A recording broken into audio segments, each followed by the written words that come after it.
Assalamualaikum warahmatullahi wabarakatuh. Perkenalkan, nama saya Muhammad Yasser dari kelas 11 IK. Saya akan mempresentasikan materi yang berjudul Darul Islam atau Tentara Islam Indonesia, yang biasa sering kita kenal yaitu DI atau TII. Sebelum saya masuk ke presentasi, saya mohon izin kepada Ibu Sri Setiti dan juga kepada teman-teman. Dan alangkah baiknya sebelum kita masuk ke dalam pembelajaran, mari kita ucapkan basmalah, Bismillahirrahmanirrahim.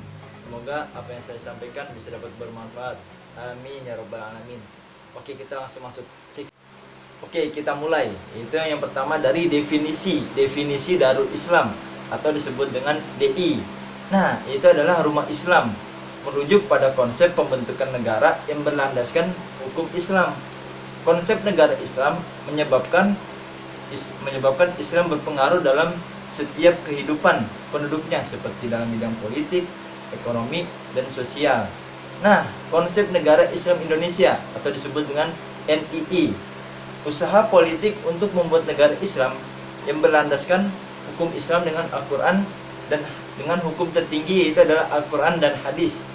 Adanya anggapan dari sebagian umat Islam Indonesia bahwa negara memiliki kewajiban untuk membuat undang-undang yang berlandaskan ajaran Islam dan menolak hukum ideologi selain yaitu adalah Al-Quran dan hadis.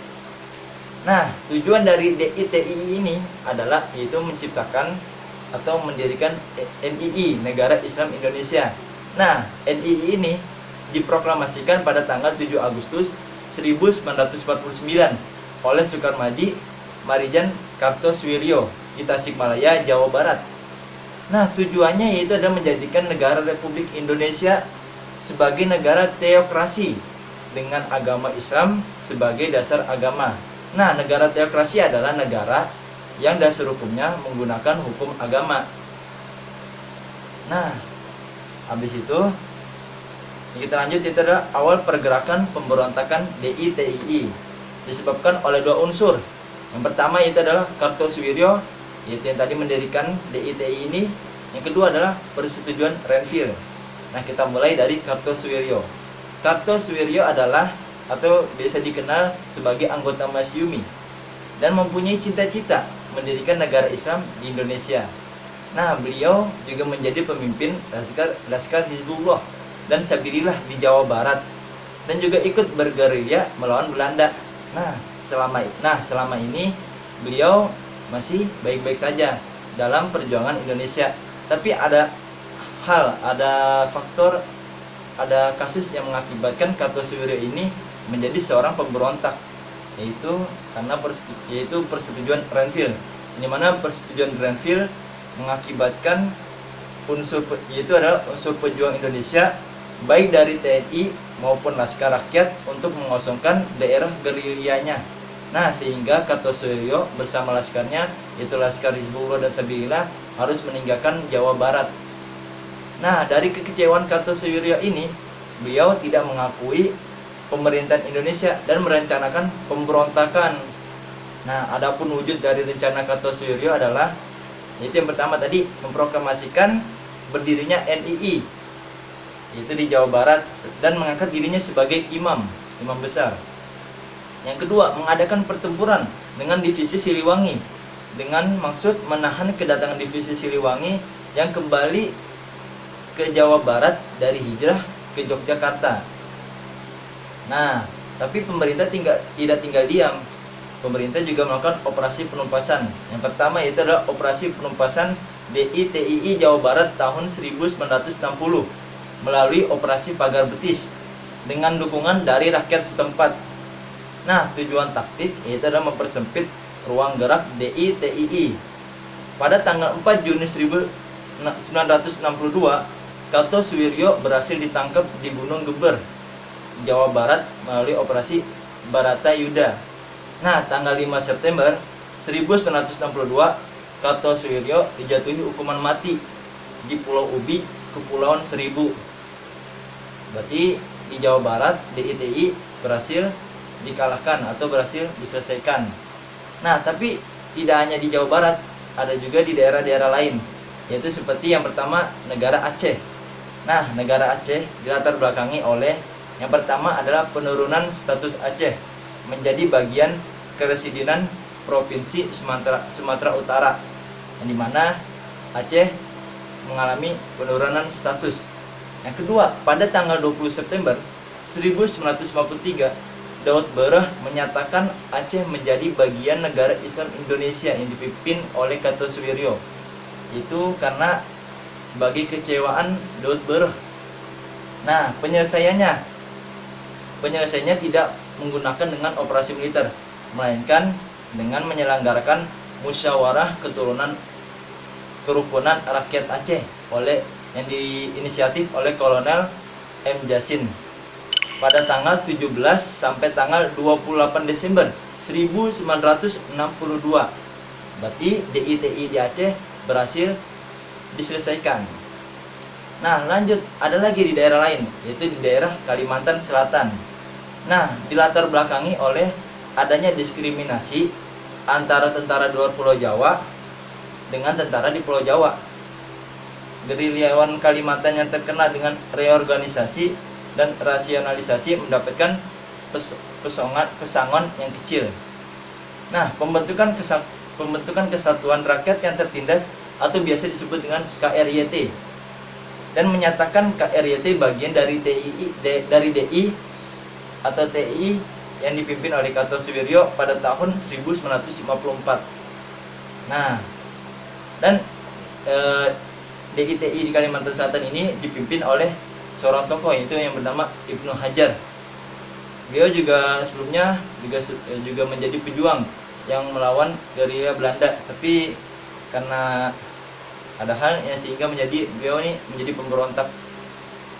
Upaya penumpasan yaitu adalah pemberian kesempatan kepada Ibnu Hajar dan KRYT untuk menyerah secara damai. Nah, tapi karena tidak dipublis oleh Ibnu Hajar dan KRYT, maka dilakukan yang kedua, yaitu adalah pada tahun 1959 operasi militer yang menghancurkan DITII di Kalimantan Selatan. Dan pada tahun 1963 Ibnu Hajar menyerah. Dan pada tahun 1965 Ibnu Hajar dijatuhi hukuman mati.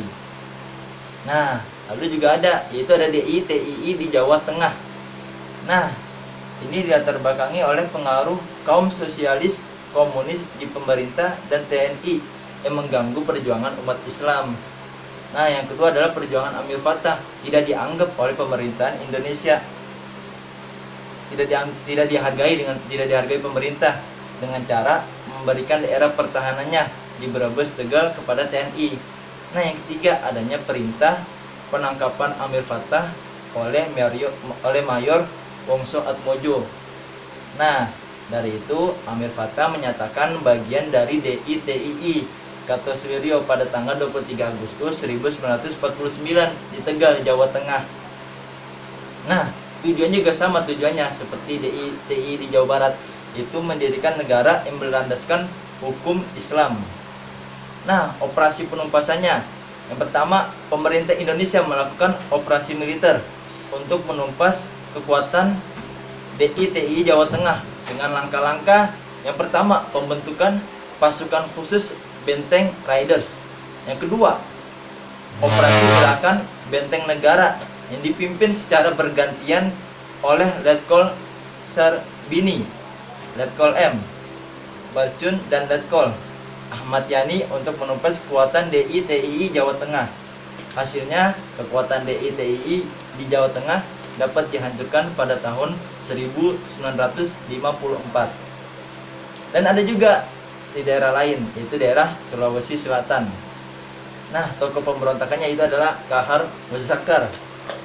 Keinginan Kahar Muzakkar agar organisasi perjuangan bentuknya yaitu Komando Gerilya Sulawesi Selatan atau bisa disebut KGSS masuk ke dalam APRIS. APRIS itu adalah Angkatan Perang Indonesia, Angkatan Perang Republik Indonesia Serikat, melalui seleksi dengan nama Brigade Hasanuddin. Nah, tapi pemerintah memasukkan semua anggota KGSS dalam COP Cadangan Nasional atau disebut CTN sehingga mengakibatkan Kahar Muzakkar ini tidak puas atau tidak senang, sehingga mengakibatkan melakukan pemberontakan. Nah, lalu dilakukanlah upaya penumpasan itu pada tanggal 30 Februari 1960, dan pada tanggal 3 Februari 1965 Kahar Muzakkar berhasil ditembak mati oleh TNI dalam sebuah baku tembak di Sulawesi Selatan. Tapi terjadi hambatan-hambatan dalam penumpasan ini yang di Sulawesi Selatan. Yang pertama, medan yang sulit serta dikuasai oleh kelompok Kahar Muzakkar. Yang kedua yaitu adalah kelompok Kahar Muzakkar memanfaatkan rasa kesukuan untuk menghalangi operasi penumpasan dari pemerintah pusat. Nah, dari sini sudah semua DI-TII yang ada di daerah Indonesia. Nah, saya juga mempunyai mempunyai seperti lebih mudah untuk mengingatkan tokoh-tokoh beserta beserta daerahnya. Nah, saya dapatkan dari YouTube Kuiper. Nah, itu adalah Amir dari Jateng, punya kamus bahasa Sulsel, dibawa Ibnu ke Kalsel untuk bertemu Daud yang datang dari Aceh.